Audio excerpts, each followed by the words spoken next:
तो आज UP special की हमारी तीसरी क्लास है। तो तीसरी कक्षा में यूपी स्पेशल की तीसरी क्लास में हम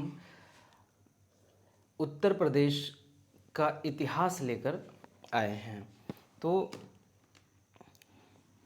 इससे पहले की दो क्लासेस में हमने उत्तर प्रदेश के सामान्य परिचय को देखा था, जैसे कि उत्तर प्रदेश की अवस्थिति, उत्तर प्रदेश के सीमावर्ती राज्य और उत्तर प्रदेश के किन किन जिलों का सीमा किन किन राज्यों से सटा हुआ है और उत्तर प्रदेश का कौन कौन सा जिला एक देश जो कि नेपाल है उससे सटा हुआ है।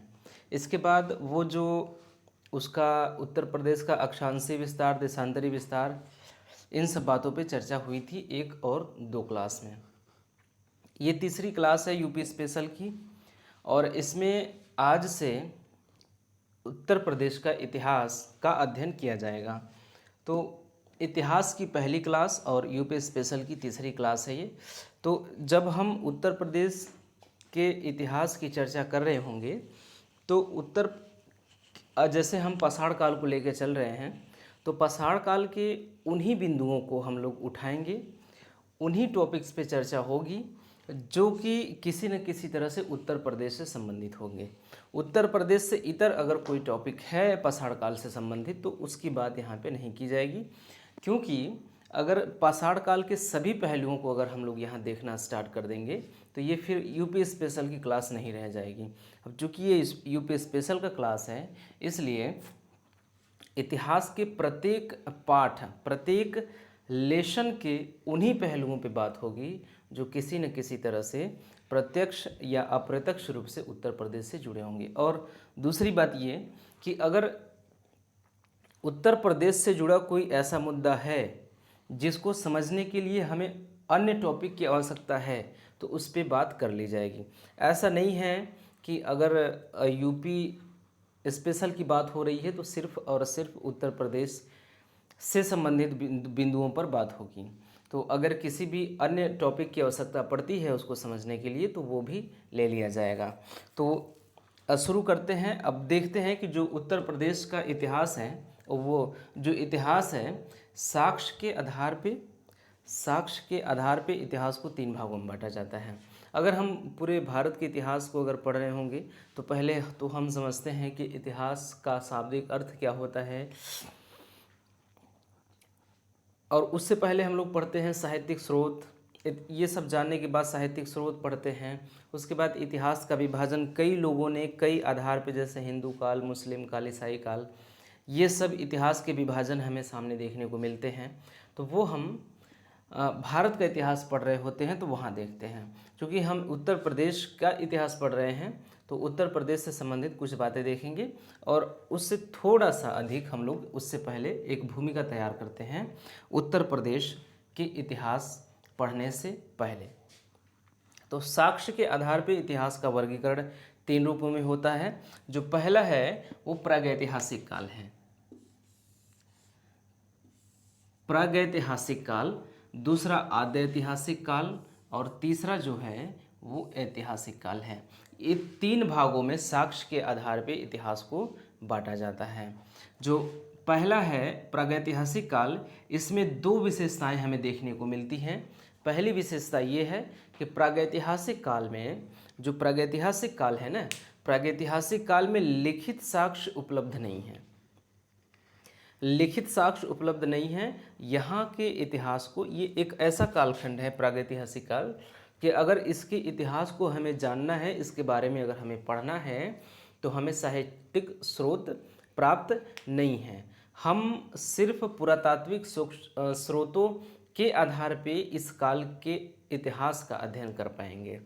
तो इस काल के इतिहास का अध्ययन हम लोग अगर कर रहे हैं तो सिर्फ पुरातात्विक स्रोत उपलब्ध है, साहित्यिक स्रोत अनुपलब्ध हैं। जैसे पाषाण काल, पाषाण काल की अगर हम लोग बात करें तो पाषाण काल का अगर अध्ययन हमें करना है तो यहाँ के इस काल में लिपि का विकास नहीं हो पाया था। यहाँ के लोग लिखना पढ़ना नहीं जानते थे, इसलिए हमें इस काल का कोई भी साहित्यिक साक्ष्य प्राप्त नहीं होता है, सिर्फ पुरातात्विक साक्ष्य प्राप्त होते हैं पाषाण काल के अध्ययन के बारे में। तो इसलिए ये पाषाण काल प्रागैतिहासिक काल के अंतर्गत आता है। तो सीधी सी बात है कि प्रागैतिहासिक काल का मतलब है कि यहाँ से पुरातात्विक साक्ष्य ही मात्र प्राप्त होते हैं उस काल के अध्ययन के लिए, और ये जो साहित्यिक स्रोत हैं ये उपलब्ध नहीं है। और जो दूसरा काल है वो आद्य ऐतिहासिक काल है। इसमें पुरातात्विक स्रोत उपलब्ध हैं और साहित्यिक स्रोत भी उपलब्ध हैं। मज़े की बात है कि इसमें तो दोनों स्रोत उपलब्ध हैं, दोनों स्रोत उपलब्ध हैं, लेकिन साहित्यिक स्रोत अपठित है। यहाँ की लिपि इतनी गूढ़ है, यहाँ की लिपि इतनी कठिन है, जो सिंधु घाटी की सभ्यता है इसमें 400 अक्षरों का प्रयोग देखने को मिलता है। जो हम लोग हिंदी में 36 अक्षरों का यूज़ करते हैं, अंग्रेजी में 26 अक्षरों का यूज़ करते हैं, उस प्रकार से यहाँ पे सिंधु घाटी सभ्यता में 400 अक्षरों का प्रयोग किया गया है। तो वहाँ की लिपि अगर 400, हम लोग तो 26 अक्षरों के अलावा कुछ यही सब 26 अक्षर पर्याप्त हैं हमें अपनी बात किसी के सामने रखने की और किसी की बात सुनने की। 26 अक्षर और इंग्लिश में 24 अक्षर, इतने तो पर्याप्त हैं। दोनों मिलाकर भी 400 से बहुत ज़्यादा कम हो रहे हैं। इंग्लिश और हिंदी के दोनों अक्षरों को प्लस कर दिया जाए तब भी 400 से कम ही हो रहे हैं। तो यहाँ पे 400 अक्षरों का ज्ञान हमें देखने को मिलता है। तो इसलिए ये पढ़ना बड़ा ही मुश्किल हो गया है सिंधु घाटी सभ्यता की लिपि को। तो यहाँ पे कहा जा रहा है कि जो आद्य ऐतिहासिक काल है ना, इसमें पुरातात्विक स्रोत भी उपलब्ध हैं और जो साहित्यिक स्रोत हैं ये भी उपलब्ध हैं। ये दोनों स्रोत उपलब्ध हैं, ये दोनों स्रोत उपलब्ध हैं, लेकिन दिक्कत यहाँ पे ये है कि जो साहित्यिक स्रोत है बड़ा कठिन है, पढ़ा नहीं जा सका है। ये होता है आद्य ऐतिहासिक काल का मतलब। तो सिंधु सभ्यता इस काल के अंतर्गत आता है। तो सिंधु घाटी सभ्यता एक ऐसा कालखंड है इतिहास का कि जहाँ के बारे में हमें साहित्यिक स्रोत भी प्राप्त होता है, पुरातात्विक स्रोत भी प्राप्त होता है। वहाँ के मनुष्य द्वारा, वहाँ के लोगों द्वारा अपने जीवनचर्या में प्रयोग में लाई गई वस्तुएं जो हैं वो भी प्राप्त होती हैं अवशेष के रूप में, और इसके अलावा उनके द्वारा प्रयोग की गई लिपि भी हमें प्राप्त होती हैं। लेकिन जो लिपि है वहाँ की हम लोग पढ़ नहीं पाए हैं। तो ये होता है दूसरा आद्य ऐतिहासिक काल। तीसरा क्या है? ऐतिहासिक काल है। ऐतिहासिक काल में क्या है कि पुरातात्विक स्रोत उपलब्ध हैं, साहित्यिक स्रोत उपलब्ध हैं, पढ़े जा चुके हैं। मतलब कि ये जो ऐतिहासिक काल है, यहाँ से जो मनुष्य द्वारा प्रयोग की गई सभी प्रकार की वस्तुएं और उनके द्वारा प्रयोग की गई लिपियों का प्राप्ति हमें हुआ है। और तीसरी सबसे बड़ी बात यह है कि इन प्राप्त लिपियों को, इन प्राप्त साहित्यिक स्रोतों को विद्वानों द्वारा पढ़ा जा चुका है और इनके अध्ययन में इस साहित्यिक स्रोत का बखूबी प्रयोग किया जाता है। तो इसलिए इसके अंतर्गत वैदिक काल, महाजनपद काल, मौर्य काल, मौर्योत्तर, गुप्त, इसके बाद मध्यकाल, मध्यकालीन भारत, आधुनिक भारत, इसके बाद के वैदिक युग के बाद के सभी इतिहास के जो कालखंड हैं सभी इसके अंतर्गत आते हैं, क्योंकि सभी जगहों से पुरातात्विक और साहित्यिक दोनों स्रोत प्राप्त होते हैं और दोनों के दोनों इसके अध्ययन में प्रयोग में लाए भी जाते हैं। तो इस प्रकार से इतिहास के कालखंडों का विभाजन है, 3 कालखंडों में विभाजित किया गया है स्रोत के आधार पे। तो साक्ष्य के आधार पे इतिहास का वर्गीकरण क्या है? तो पहला है प्रागैतिहासिक काल, दूसरा आद्य ऐतिहासिक काल और तीसरा ऐतिहासिक काल। प्रागैतिहासिक काल में पुरातात्विक स्रोत उपलब्ध हैं, साहित्यिक स्रोत अनुपलब्ध हैं, जिसके अंतर्गत पाषाण काल आता है। दूसरा आद्य ऐतिहासिक काल में पुरातात्विक स्रोत उपलब्ध हैं, साहित्यिक स्रोत भी उपलब्ध हैं, साहित्यिक स्रोत पढ़े नहीं जा सके हैं, अपठित हैं। और इसके अंतर्गत जो आता है काल वो सिंधु घाटी की सभ्यता आती है। और तीसरा जो है पुरातात्विक स्रोत उपलब्ध है, साहित्यिक स्रोत भी उपलब्ध है और साहित्यिक स्रोत जो हैं ये पठित हैं, पढ़े जा चुके हैं, और वैदिक युग के बाद के सभी काल इसके अंतर्गत आते हैं। अब हम लोग पहले प्रागैतिहासिक काल का अध्ययन करेंगे, तो पाषाण काल की बात करेंगे। तो पाषाण काल का अध्ययन जब हम लोग करेंगे तो देखेंगे कि पाषाण काल को 3 भागों में बांटा गया है, 3 बड़े बड़े कालखंडों में बांटा गया है। पहली बात तो पाषाण काल का, जैसे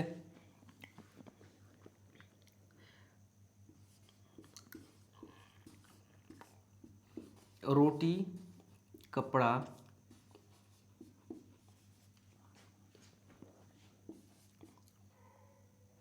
और मकान, ये 3 आधारभूत आवश्यकताएं हैं मनुष्य की, जो चाहे वो आदिम मनुष्य रहा हो चाहे आज का मनुष्य हो, ये 3 मूलभूत आवश्यकताएं हैं मनुष्य की। और इन 3 मूलभूत आवश्यकताओं की पूर्ति के लिए इस काल का मानव रोटी, मतलब कि इसका जो है भोजन, कपड़ा और मकान या आवास, वस्त्र, ये जो सभी मूलभूत आवश्यकता है मनुष्य की, वो आदिम मनुष्य हो या आधुनिक मनुष्य हो, सभी की ये मूलभूत आवश्यकताएं रही हैं प्रारंभ से। तो इन मूलभूत आवश्यकताओं की पूर्ति के लिए, तीनों की तीनों मूलभूत आवश्यकताओं की पूर्ति के लिए उस काल का मनुष्य पत्थरों का प्रयोग बढ़ चढ़ के करता था, पत्थरों का प्रयोग सर्वाधिक किया करता था। रोटी, भोजन को इकट्ठा करने के लिए वो पत्थरों का औजार प्रयोग करता था, पत्थरों का औजार।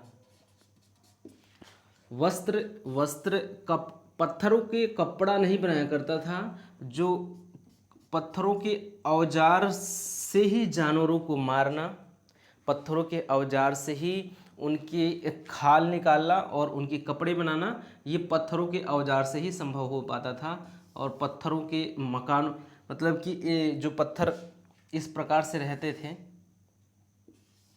इसके ऊपर एक पत्थर, तो यहाँ पे इनका आवास होता था, रहना।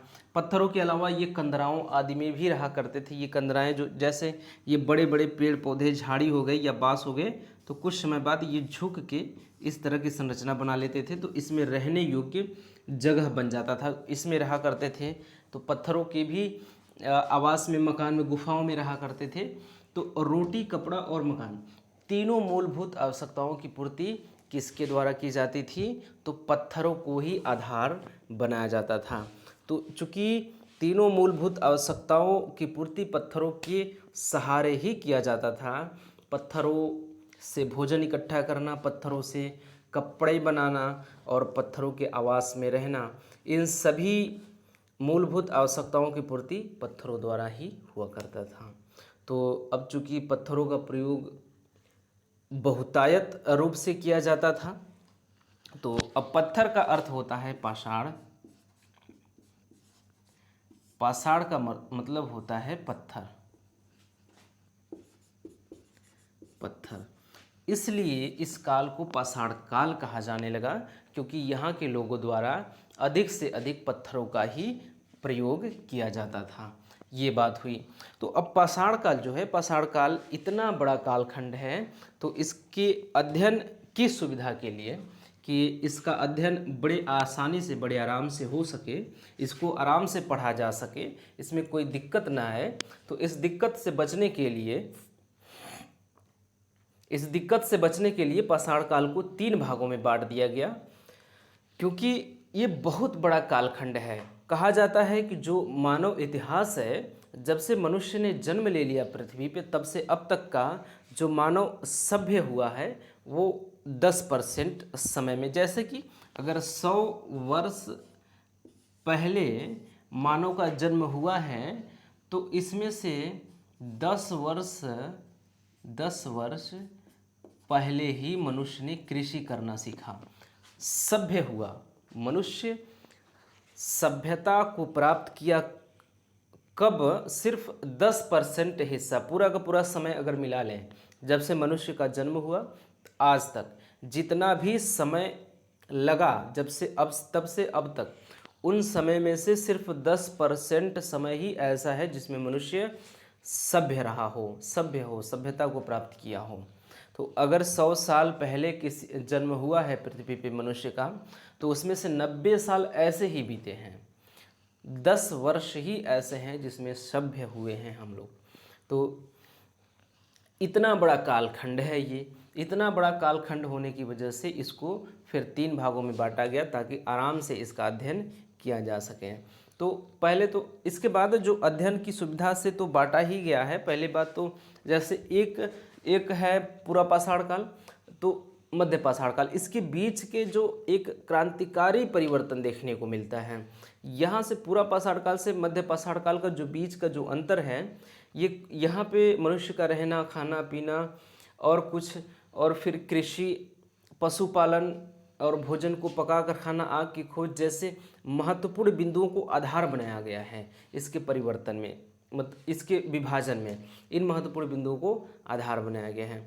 तो इस आधार पे पाषाण काल को 3 भागों में बांटा गया है, पूरा पाषाण काल, मध्य पाषाण काल और नव पाषाण काल। देख रहे हैं जैसा कि हम जो पूरा पाषाण काल का टाइम पीरियड है वो 5 लाख वर्ष पहले से लेकर 10,000 वर्ष पूर्व तक है। कब से कब तक है? तो 5 लाख साल पहले से लेकर 10,000 वर्ष पूर्व तक है। और वहीं मध्य पाषाण काल का जो समय है वो 10,000 से 6,000 वर्ष पूर्व तक है। वहीं अगर नव पाषाण काल की बात करें तो नव पाषाण काल 6,000 साल से 4,000 साल तक ये है, पुराना इसका काल है। तो अब पूरा पाषाण काल इतना बड़ा समय है, 4,90,000 साल पहले, 4,90,000 साल इसके अंदर समाहित है पूरा पाषाण काल के अंतर्गत। तो इसलिए इसको भी अध्ययन की सुविधा से, मतलब अध्ययन करने में कोई परेशानी ना हो, अध्ययन की सुविधा की दृष्टि से इसको 3 भागों में बांट दिया गया है। तो ये पहला जो है निम्न पूरा पाषाण काल है, जो बीच वाला है मध्य पूरा पाषाण काल, और सबसे जो पुराना नवा वाला है वो है उच्च पूरा पाषाण काल। तो ये जो निम्न पूरा पाषाण काल है 5 लाख वर्ष पहले से 50,000 वर्ष तक है। ये जो 50,000 वर्ष है यहीं से शुरू हो जाता है 50,000 वर्ष से पूरा पाषाण काल, और 40,000 वर्ष तक चलता है। अब यही 40,000 वर्ष से शुरू हो जाता है उच्च पूरा पाषाण काल, और 10,000 वर्ष तक ये चलता रहता है। अब यही 10,000 वर्ष जो है समाप्त होता है, तो इसके बाद शुरू होता है मध्य पाषाण काल, और 10,000 वर्ष से शुरू हो जाता है मध्य पाषाण काल और 6,000 साल तक चलता है। जब ये समाप्त होता है तब ये नव पाषाण काल शुरू होता है 6,000 वर्ष से 4,000 वर्ष तक। तो इतनी बातें रहीं जो भूमिका के तौर पे उत्तर प्रदेश के इतिहास के संदर्भ में। उसके बाद अब चलते हैं घूम फिर के उत्तर प्रदेश की इतिहास की ओर। तो जो पाषाण काल है, पहले हम पाषाण काल की बात करेंगे। पाषाण काल में भी हम पूरा पाषाण काल की पहले बात करेंगे। तो उत्तर प्रदेश में पूरा पाषाण काल,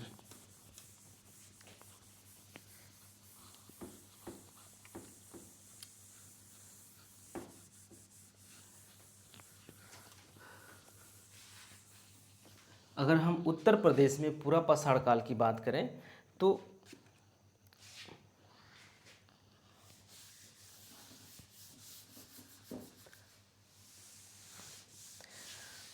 पूरा पाषाण काल की अगर हम लोग बात करें उत्तर प्रदेश में पूरा पाषाण काल,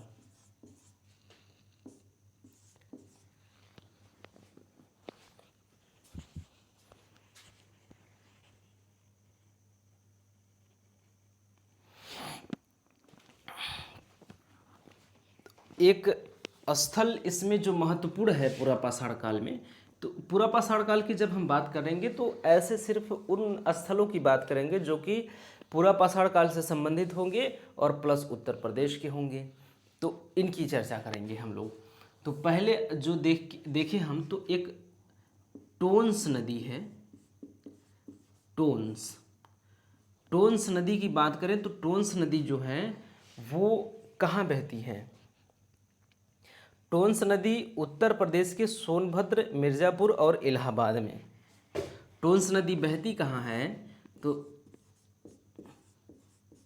सोनभद्र, मिर्ज़ापुर और इलाहाबाद।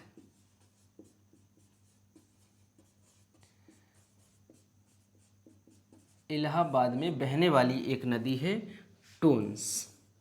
तो ये नदी कहाँ बहती है? ये नदी बहती है सोनभद्र, मिर्ज़ापुर, इलाहाबाद, और निकलती है, इसका उद्गम जो क्षेत्र है, उद्गम क्षेत्र है ये निकलती कहाँ है? निकलती है सोनभद्र से। सोनभद्र से निकल के मिर्ज़ापुर से इलाहाबाद तक जाती है ये नदी। अब इसकी एक सहायक नदी है जो टोंस है, टोंस की एक सहायक नदी है, वो है बेलन नदी। बेलन नदी, ये बेलन नदी जो है ये बहुत ही महत्वपूर्ण है उत्तर प्रदेश में। उत्तर प्रदेश में एक ऐसा स्थल है ये जो कि पूरा पाषाण काल से संबंधित है। और उत्तर प्रदेश का इतिहास जो है ना, उत्तर प्रदेश का इतिहास भी उतना ही पुराना है जितना पुराना हमारे भारत का इतिहास है। तो पूरा पाषाण काल से अगर हम भारत के इतिहास को देखते हैं तो पूरा पाषाण काल में उत्तर प्रदेश का भी इतिहास देखने को मिलता है। तो उत्तर प्रदेश के संदर्भ में अगर बात करें तो ये बेलन नदी घाटी हमारे सामने निकल के आता है। बेलन नदी घाटी के बारे में ये एक बात ये है कि ये टोंस की सहायक नदी है जो सोनभद्र, मिर्ज़ापुर और इलाहाबाद में बहती है। तो सोनभद्र, मिर्ज़ापुर, इलाहाबाद तीनों के तीनों उत्तर प्रदेश के अपने ज़िले हैं। तो और टोंस नदी का उद्गम क्षेत्र जो है ये सोनभद्र है। इतनी बातें हो गई टोंस नदी के बारे में। इसके किनारे अब जैसे बेलन नदी घाटी की बात करें, बेलन नदी घाटी, ये जो बेलन नदी घाटी है ना, इस नदी घाटी का मतलब क्या है? नदी घाटी का अर्थ ये है कि जैसे ये एक्स नदी है, ये एक्स नदी है, तो ये जो आसपास का एरिया है ना, ये वाला दोनों तरफ के एरिया जो हैं, ये कुछ दूर तक जहाँ तक इस नदी का प्रभाव है किनारे किनारे तक, इसको कहेंगे कि एक्स नदी घाटी है।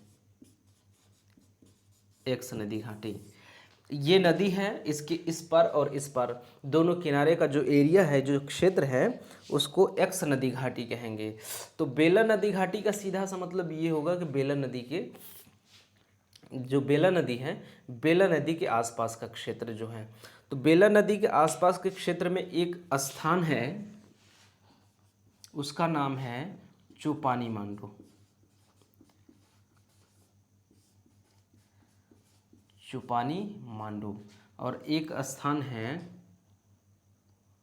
चौपानी मांडू के अलावा एक स्थान है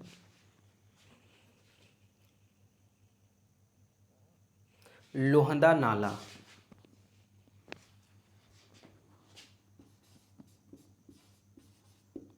लोहंदा नाला दो स्थान है ये बेलन नदी के घाटी के किनारे। इन स्थानों से पूरा पाषाण काल से संबंधित कुछ उपकरण प्राप्त होते हैं। इसके अलावा मुगल सराय, अगर इसके अलावा की बात करें तो वाराणसी सिंगरौली, सोनभद्र में एक स्थल है, यहाँ पे सिंगरौली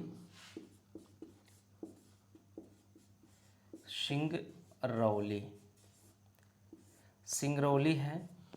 और एक स्थल है चकिया जो कि चंदौली जिले में है, चंदौली जनपद में है चकिया। ये 3-4 महत्वपूर्ण स्थल हैं जो कि उत्तर प्रदेश के हैं और पूरा पाषाण काल से संबंधित हैं। बेलन नदी घाटी के बारे में एक बात कही जाती है, बेलन नदी घाटी इतना इम्पोर्टेंट है, इतना महत्वपूर्ण स्थल है पूरा पाषाण काल से संबंधित कि ये देखिए कि जो बेलन नदी घाटी है ना, यहाँ से पूरा पाषाण काल,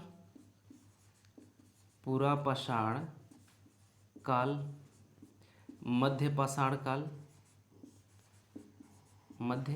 पाषाण काल और नवपाषाण काल, तीनों काल के अवशेष हमें बेलन नदी घाटी से प्राप्त होते हैं। उत्तर प्रदेश का बेलन नदी घाटी एक ऐसा क्षेत्र है जहाँ से हमें तीनों काल के साक्ष्य प्राप्त होते हैं। और यही इसी में बात करें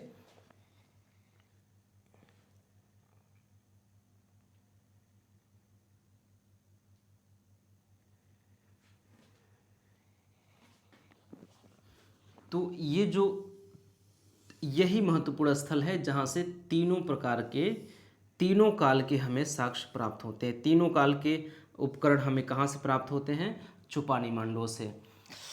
अगर ऐसे बात करें तो बेलन नदी घाटी से हमें प्राप्त होते हैं तीनों काल के साक्ष्य प्राप्त होते हैं, पुरापाषाण काल, मध्यपाषाण काल और नवपाषाण काल। तो बेलन नदी घाटी से प्राप्त होते हैं। अगर और अंदर जाने की कोशिश करें तो हम पाएंगे कि ये चूपानी मांडव ही है जो बेलन नदी घाटी का एक स्थल है। बेलन नदी घाटी में एक स्थल है चूपानी मांडव। यहाँ से पुरापाषाण काल, मध्यपाषाण काल और नवपाषाण कालीन उपकरण हमें प्राप्त होते हैं। ये उत्तर प्रदेश के संदर्भ में है। और एक और बात जो है ये है कि इलाहाबाद यूनिवर्सिटी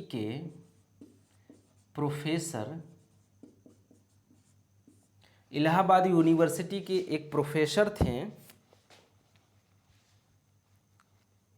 जी.आर. शर्मा।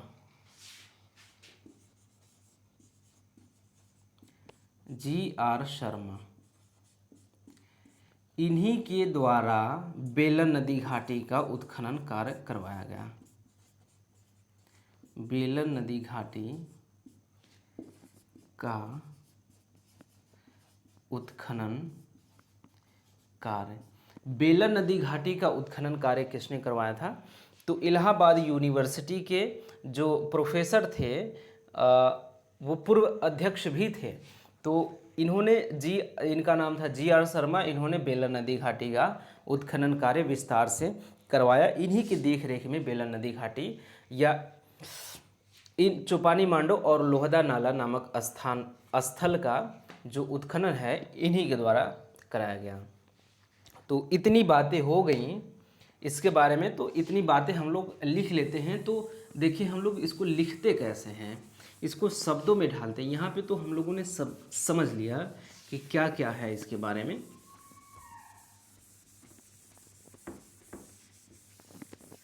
अगर हम लोग लिखने का प्रयास करेंगे तो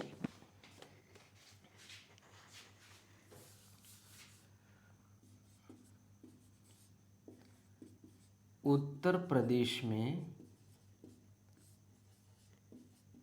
बेलन नदी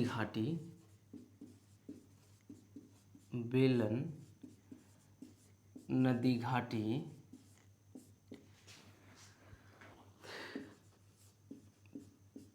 पुरापाषाण काल का ही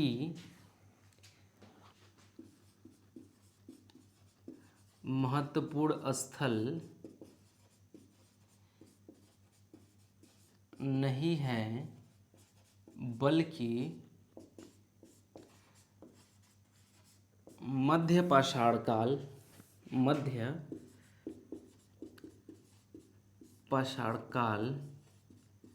और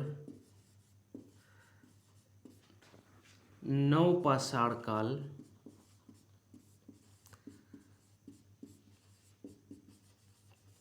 का भी एक महत्वपूर्ण स्थल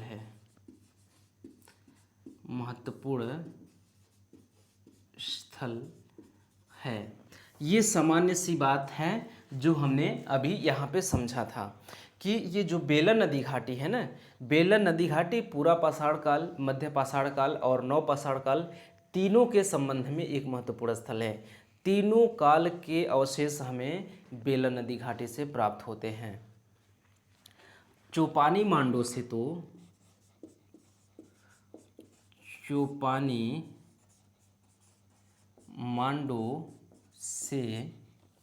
चूपानी मांडव से तीनों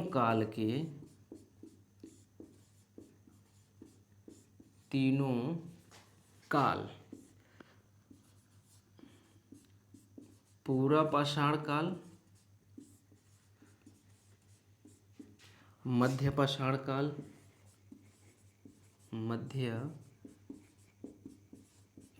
पाषाण काल और नवपाषाण काल, तीनों काल के अवशेष प्राप्त होते हैं। अवशेष प्राप्त होते हैं। चोपानी मांडो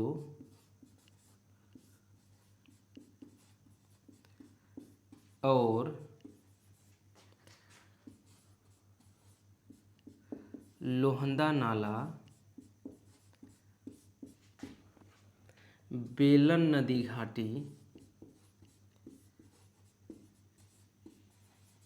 घाटी के दो महत्वपूर्ण स्थल हैं। दो महत्वपूर्ण पूरा स्थल हैं। ये इतनी बातें देख लें हम कि जो बातें हमने अभी समझी हैं यहाँ पे व्हाइट बोर्ड पे, उतनी बातें यहाँ पे हमने शब्दों में ढाल दिया। ये लिखा कैसे है कि उत्तर प्रदेश में बेलन नदी घाटी जो है वो पूरा पाषाण काल का ही नहीं, पूरा पाषाण काल का ही महत्वपूर्ण स्थल नहीं है, बल्कि मध्य पाषाण काल और नव पाषाण काल का भी एक महत्वपूर्ण स्थल है। चोपानी मांडो तीनों काल, चोपानी मांडो से तीनों काल कौन कौन से, पूरा पाषाण काल, मध्य पाषाण काल और नव पाषाण काल के अवशेष यहाँ से प्राप्त होते हैं। चोपानी मांडो और लोहंदा नाला बेलन नदी घाटी के दो महत्वपूर्ण स्थल हैं। इतनी बातें हो गई चोपानी मांडो के संबंध में। अब ये बेलन नदी घाटी के बारे में अगर बात करें तो बेलन नदी घाटी का उत्खनन कार्य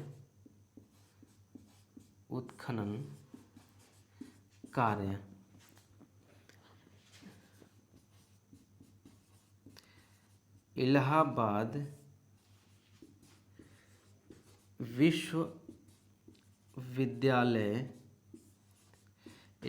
विश्वविद्यालय के पूर्व अध्यक्ष व प्रोफेसर जी.आर.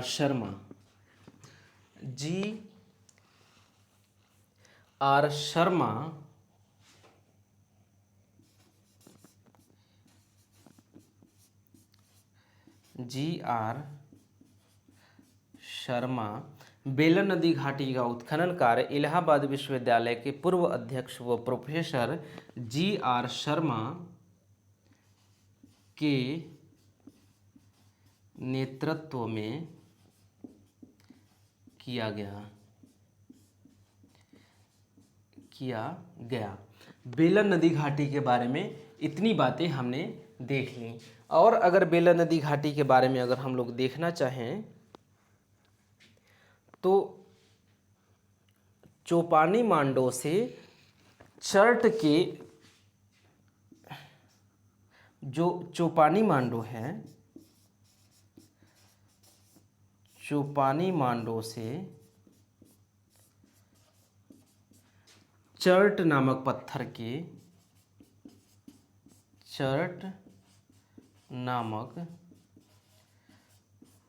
के औजार प्राप्त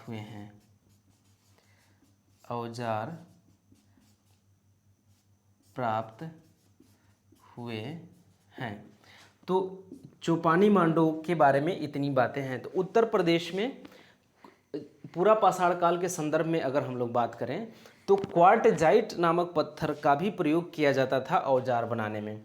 लेकिन चोपानी मांडो की अगर हम लोग बात कर रहे हैं तो चोपानी मांडो से चर्ट नामक पत्थर, ये chert, flint, jasper, Cornelius, Houtman, वो कर्नेलियस और कार्नेलियन,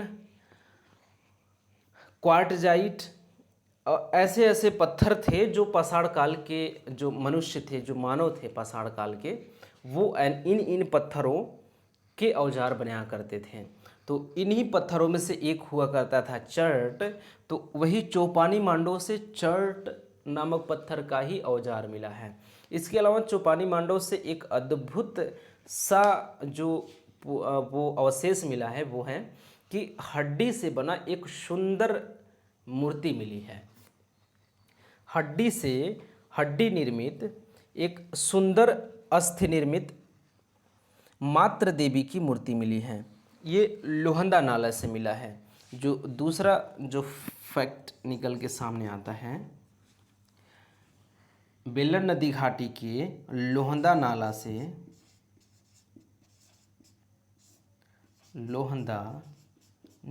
से अस्थि निर्मित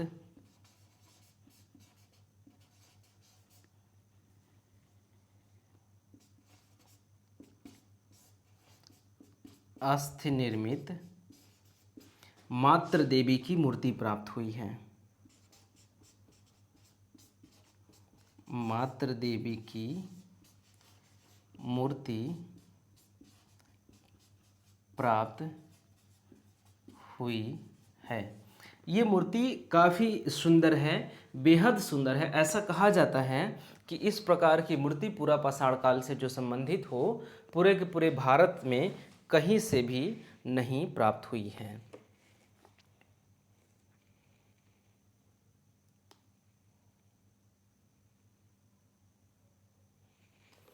और जो चौपानी मांडो की बात है, यहाँ से भेड़ बकरियों की हड्डियाँ भी प्राप्त हुई हैं। चौपानी मांडो से और यहाँ से भेड़ बकरी की हड्डियाँ भी मिली हैं। इतनी बातें हो गई उत्तर प्रदेश के बेलन नदी घाटी के संदर्भ में। बेलन नदी घाटी की बात करें अगर, तो बेलन नदी घाटी कहाँ है? बेलन नदी घाटी सोनभद्र से निकलता है। ये टोंस की एक सहायक नदी है। तो इतनी बातें हमने देख ली। अब इतना लिखने के बाद हम लोग अगली बात पे चर्चा करेंगे। पहले इसको देख लें कि उत्तर प्रदेश में बेलन नदी घाटी पूरा पाषाण काल का ही महत्वपूर्ण स्थल नहीं है, बल्कि मध्य पाषाण काल और नव पाषाण काल की भी एक महत्वपूर्ण स्थल है। चौपानी मांडो से तीनों काल, पूरा पाषाण काल, मध्य पाषाण काल और नव पाषाण काल के अवशेष प्राप्त होते हैं। चौपानी मांडो और लोहदा नाला बेलन नदी घाटी के दो महत्वपूर्ण स्थल हैं। इसके बाद बेलन नदी घाटी का उत्खनन कार्य इलाहाबाद विश्वविद्यालय के पूर्व अध्यक्ष व प्रोफेसर GR शर्मा के नेतृत्व में किया गया। इसके बाद चौपानी मांडो से चरट नामक पत्थर के औजार प्राप्त हुए हैं और यहाँ से भेड़ बकरी की हड्डियाँ भी मिली हैं। लोहंदा नाला से अस्थि निर्मित मात्र देवी की मूर्ति प्राप्त हुई है। इतनी बातें हो गई हमारे बेलन नदी घाटी के संदर्भ में।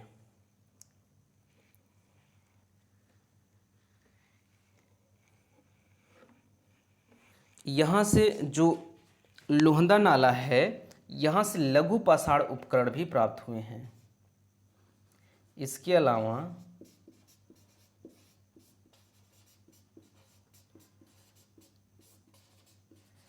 यहाँ से लघु पाषाण उपकरण भी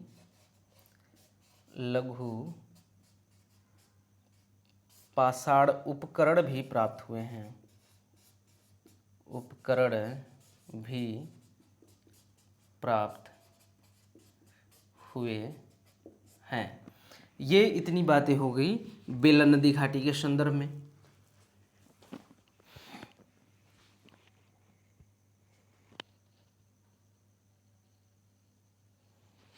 दिख रहा है।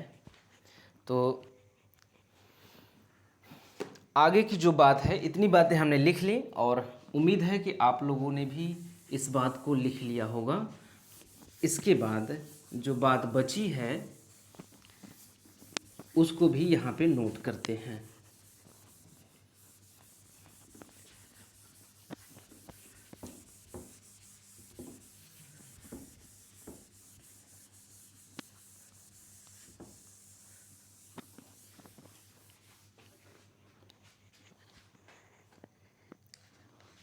इसके बाद की जो बात है, ये इसका लोकेशन देख लेते हैं बेलन नदी घाटी का।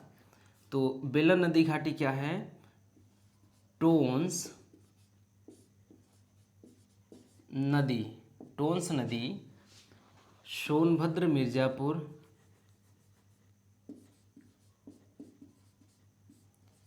सोनभद्र मिर्ज़ापुर और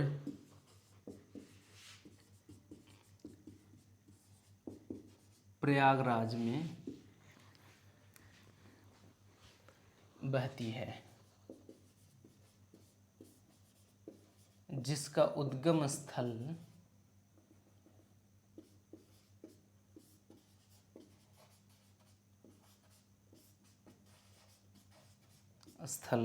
सोनभद्र है, सोनभद्र है।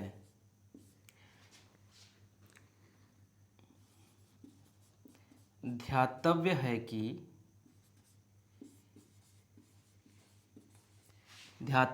कि बेलन नदी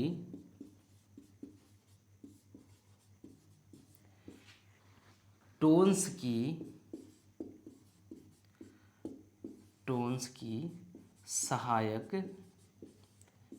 नदी है। ये बेलन नदी का लोकेशन हो गया कि बेलन नदी है कहाँ। तो बेलन नदी ये यहाँ पे जो टोंस की सहायक नदी है, ये है बेलन नदी के बारे में। इसके बाद सिंगरौली घाटी और चकिया। बेलन नदी घाटी के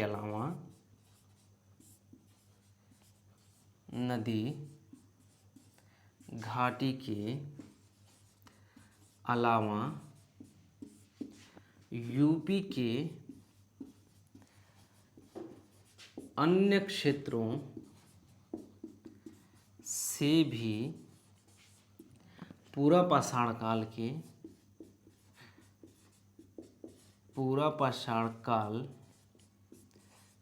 के अवशेष प्राप्त होते हैं,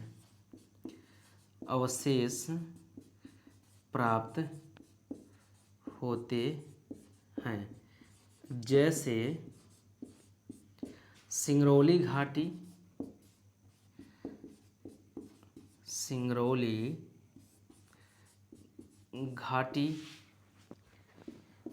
चकिया,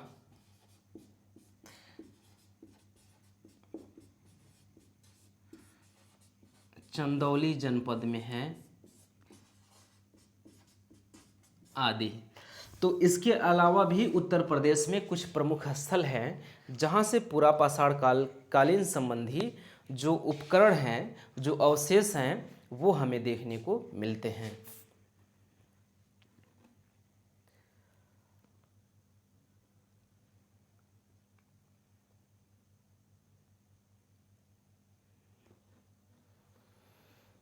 तो इतनी बातें हो गई पूरा पाषाण काल से संबंधित, जो कि उत्तर प्रदेश से। अब इसके बाद जो यही कुछ बातें हैं जो कि यूपी से संबंधित हैं पूरा पाषाण काल के।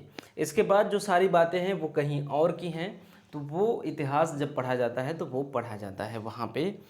तो यहाँ पे अब इतनी बातें हमने देख ली कि ये टोंस नदी के किनारे चौपानी मांडो और लोहंदा नाला, चौपानी मांडो से उपकरण प्राप्त हुए हैं, चर्ट नामक पत्थर के औजार प्राप्त हुए हैं। उसके बाद लोहंदा नाला से भी लघु पाषाण उपकरण के अलावा यहाँ से एक मूर्ति प्राप्त हुई है, हड्डी की बनी मूर्ति प्राप्त हुई है लोहंदा नाला से। तो ये दोनों स्थल कहाँ हैं? दोनों स्थल हैं बेलन नदी घाटी के पास।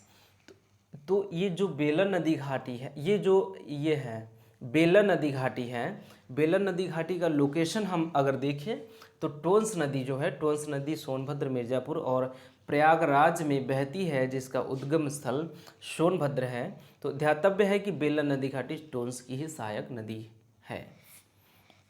उसके बाद बेलन नदी घाटी के अलावा अगर कुछ एक दो क्षेत्र हैं जहाँ से हमें पूरा पाषाण काल के अवशेष प्राप्त होते हैं, तो वह है सिंगरौली घाटी, चकिया एक क्षेत्र है जो कि चंदौली नामक जिले में स्थित है। इतनी बात हुई पूरा पाषाण काल के संबंध में। इसके बाद अगर हम लोग अब मध्य पाषाण काल की बात करें और मध्य पाषाण काल की बात करेंगे अब।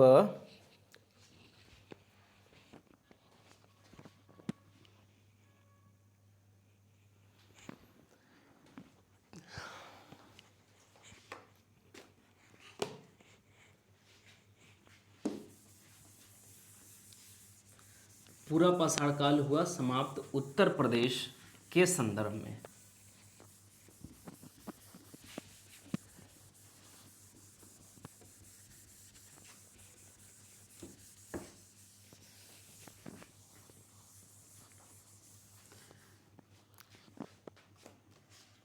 अब यहाँ पे हम लोग देखिए कि मध्य पाषाण काल और उत्तर प्रदेश का क्या संबंध है। मध्य पाषाण काल,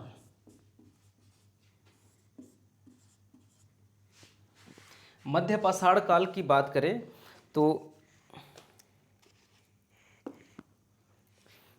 इस काल में जो है उत्तर प्रदेश में मानव गतिविधियों का प्रसार बढ़ा, क्योंकि अगर हम देखें तो वो एक सीमित क्षेत्र था उत्तर प्रदेश में।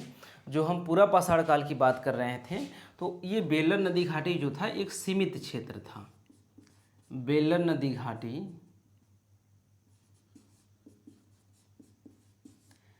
और कुछ अन्य क्षेत्र थे, तो ये सीमित थे यहीं तक। इसके अलावा हमें पूरा पाषाण काल से ये दो चार क्षेत्र के अलावा हमें पूरा पाषाण काल से संबंधित कोई अवशेष उत्तर प्रदेश से तो नहीं प्राप्त होते हैं।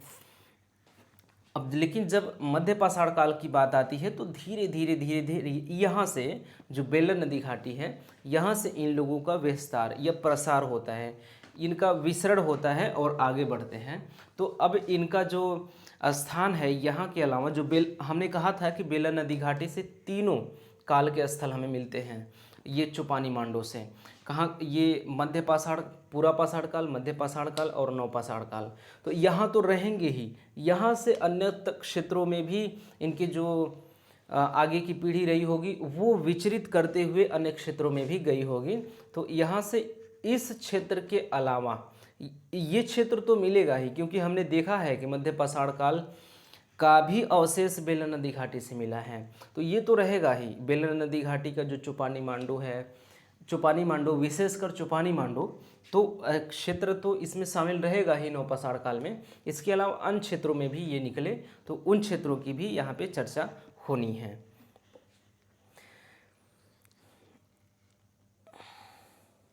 इसमें जो मेजा, करछना, बारा तहसील के साथ साथ मिर्ज़ापुर, बुंदेलखंड के क्षेत्र में भी पाषाण काल के अवशेष प्राप्त हुए हैं।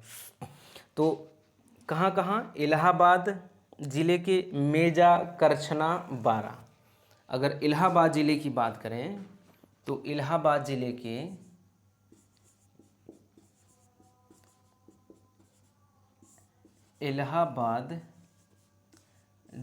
के मेजा, करछना व बारा, इन क्षेत्रों में अब यहाँ से बेलन नदी घाटी जो है यहाँ से ये लोग यहाँ के मानव इलाहाबाद ज़िले के मेजा, करछना, बारा जैसे क्षेत्रों में आगे बढ़ते हैं मध्य पाषाण काल आते आते। अब यहाँ से भी इसके बाद इसके साथ साथ मिर्ज़ापुर और बुंदेलखंड, अब देखिए इतना इन लोगों का प्रसार हो रहा है। अब इसके बाद ये आगे बढ़ते हुए मिर्ज़ापुर क्षेत्र में रहते हैं, मिर्ज़ापुर व बुंदेलखंड। मिर्ज़ापुर और बुंदेलखंड वाले क्षेत्र तक ये फैलते हैं, तो यही इनका विस्तार होता है मध्य पाषाण काल में। मध्य पाषाण काल में उत्तर प्रदेश में मानव गतिविधियों का विस्तार होता है, प्रसार होता है, मानव गतिविधियों का प्रसार होता है। प्रसार किन किन क्षेत्रों में होता है? तो इलाहाबाद में होता है, मिर्ज़ापुर में होता है, बुंदेलखंड में होता है। इन सभी क्षेत्रों से जो मध्य पाषाण काल है, मध्य पाषाण काल से संबंधित हमें औजार या अवशेष देखने को मिलते हैं। इलाहाबाद विश्वविद्यालय के प्राचीन इतिहास विभाग की ओर से मिर्ज़ापुर जिले में स्थित मुरहना पहाड़, बगही खोर, लेखैया का उत्खनन हुआ है, जिससे उत्तर प्रदेश के मध्य पाषाणकालीन स्थानों के बारे में जानकारी प्राप्त हुई है। इसमें लेखैया एक महत्वपूर्ण स्थल है। इस स्थान से 17 नरकंकाल प्राप्त हुए हैं, जिसमें अधिकांश के सिर पश्चिम के दिशा में हैं। ये यहाँ से एक महत्वपूर्ण जानकारी निकल के आ रही है। दृष्टि का जो हमारा जो स्रोत है, दृष्टि आईएएस का जो उत्तर प्रदेश विशेष है, यहाँ से एक जानकारी जो निकल के आ रही है वो ये है कि इलाहाबाद विश्वविद्यालय के प्राचीन इतिहास विभाग द्वारा, ये अगर बात करें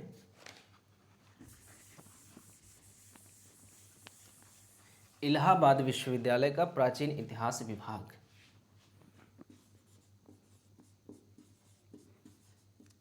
इलाहाबाद विश्वविद्यालय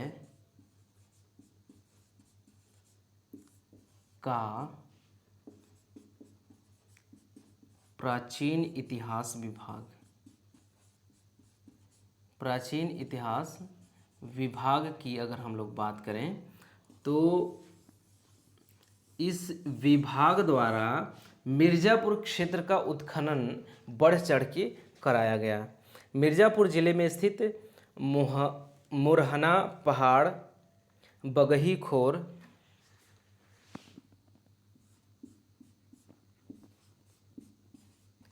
मुरहना पहाड़, बगही खोर, लेखैया, इसके बाद लेखैया, मुरहना पहाड़, बगही खोर, लेखैया या लेखैया, बगही खोर, बगही खोर,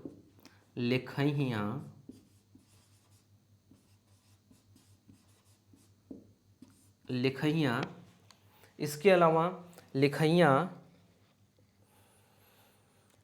मुरहना पहाड़, बगही खोर, लेखैया का उत्खनन कराया गया।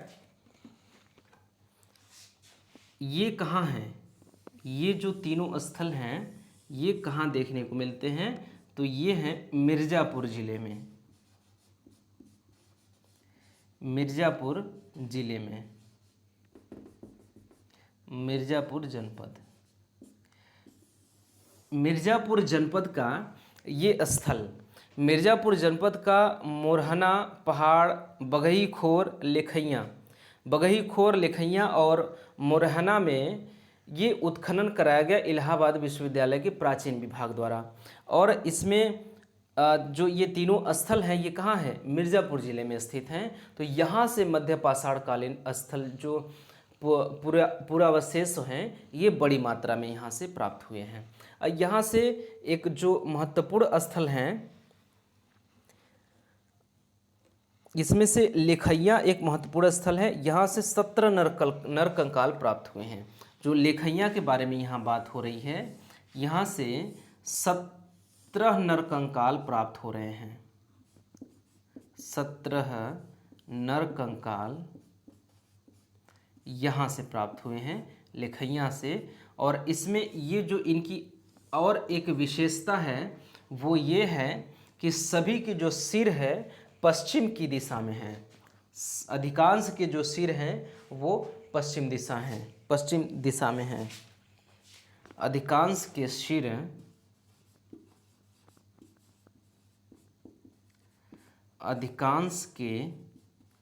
सिर पश्चिम दिशा में हैं।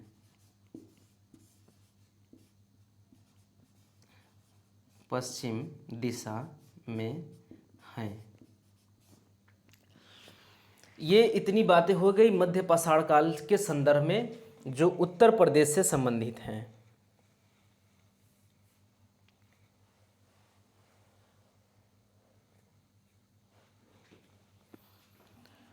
तो जो समय है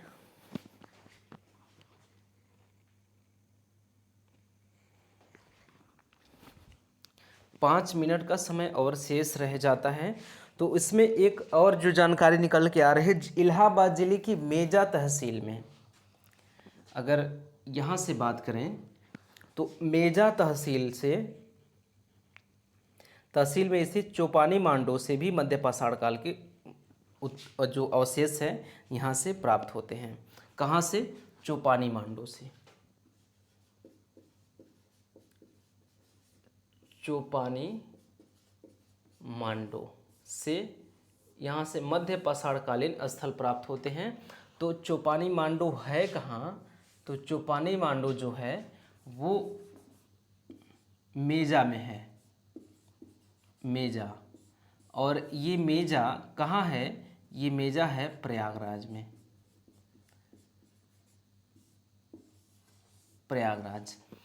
प्रयागराज जिले का एक तहसील है जो मेजा है। मेजा में एक स्थल है चौपानी मांडो, जो हमने देखा चौपानी मांडो और लोहंदा नाला, वहाँ हम देख रहे थे चौपानी मांडो और लोहंदा नाला जो पूरा पाषाण काल के संबंध में जो हम देख रहे थे। हमने वहाँ पे ये देखा भी था, हमने देखा था कि जो चौपानी मांडो है यहाँ से जो पूरा पाषाण काल है, मध्य पाषाण काल और नव पाषाण काल, तीनों काल के अवशेष हमें यहाँ से प्राप्त होते हैं। तो जो चौपानी मांडो है हमें तीनों काल में देखने को मिलेगा। यहाँ मिला कि मेजा जो है प्रयागराज से, यहाँ से मध्य पाषाण काल के अवशेष हमें प्राप्त होते हैं। तो जो इतनी बातें हमने अभी तक देखी, अभी मध्य पाषाण काल अभी बाकी है, क्योंकि यहाँ से प्रसार हुआ है। पूरा पाषाण काल में तो सीमित क्षेत्र में थे, सिर्फ और सिर्फ कुछ जो मानव जाति थी वो यहाँ के उत्तर प्रदेश के बेलन नदी घाटी तक सीमित थी। लेकिन कुछ समय बाद जब मध्य पाषाण काल का दौर आया, मध्य पाषाण काल का समय आया, तो उनका विस्तार हुआ, उनका प्रसार हुआ अन्य क्षेत्रों में। तो अन्य क्षेत्रों में प्रसार कहाँ हुआ? मिर्ज़ापुर वाले बुंदेलखंड क्षेत्र में हुआ। मिर्ज़ापुर में किन क्षेत्रों में हुआ? तो मिर्ज़ापुर के मोरहना पहाड़, बगई खोर, लिखैया, दरी, इन सब क्षेत्रों में इसका विस्तार हुआ। अब देखिए लिखैया एक महत्वपूर्ण स्थान निकल के आता है मध्य पाषाण काल से संबंधित उत्तर प्रदेश का। यहाँ से 17 नरकंकाल प्राप्त होते हैं और अधिकांश के सिर जो हैं पश्चिम की दिशा में करके वो गाड़े गए हैं या इस तरह से रखे गए होंगे, तो उस पे से मिट्टी पड़ गया होगा। तो इस प्रकार से जानकारी हमें निकल के आती है। तो अब आगे बढ़ेंगे हम लोग इसके बारे में, इसके बाद की जानकारी लेंगे और फिर इसके बाद इन सभी चीज़ों को, ये जो सभी चीज़ें यहाँ पे बताई गई हैं, इन सभी चीज़ों को हम लोग फिर से जैसे हम लोग लिखते हैं समझने के बाद, उस तरह से इसको लिखेंगे, शब्द में ढालेंगे और फिर उसके बाद आगे बढ़ेंगे और नव पाषाण काल पढ़ेंगे। तो इस तरह से हम लोग जब इतिहास को कंप्लीट करेंगे तो फिर मध्यकालीन इतिहास और उत्तर प्रदेश का आधुनिक इतिहास को कंप्लीट करते हुए भूगोल का प्रारंभ करने वाले हैं। तो अब फिर मिलते हैं जो यूपी स्पेशल है, यूपी स्पेशल का चौथा क्लास लेके और इतिहास का दूसरा क्लास लेके।